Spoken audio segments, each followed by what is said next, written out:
Бадник е денот пред Божик, во кој што ние со една духовна радост го чекаме, го изчекуваме самиот празник. И на Бадник се служи литургија, на денот, значи на Бадник се служи литургија, и после го прославуваме со постна трпеза. Тука многумина може би грешат. Не е разрешено на Бадник на риба. Риба не треба да има на паниковата трпеза. Много добар податок. Да, многумина спремаат риба како постно. Меѓутоа, во очи на Божи не се спремаат. Постна е трпезата, но не е разрешено на риба.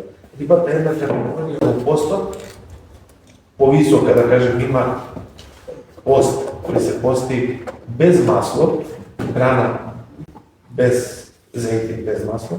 Имаме пост кога се пости со масло, но без риба, и имаме пост кога се пости со риба. Значи масло и риба, но во очи на Божик не е разрешено. Од типикот на црквата. Ако некому заради слабост му е разрешено од свештеникот, тоа може би. Ако свештеникот му разреши, но типикот не е разрешен за оние што сака да се почитуваат.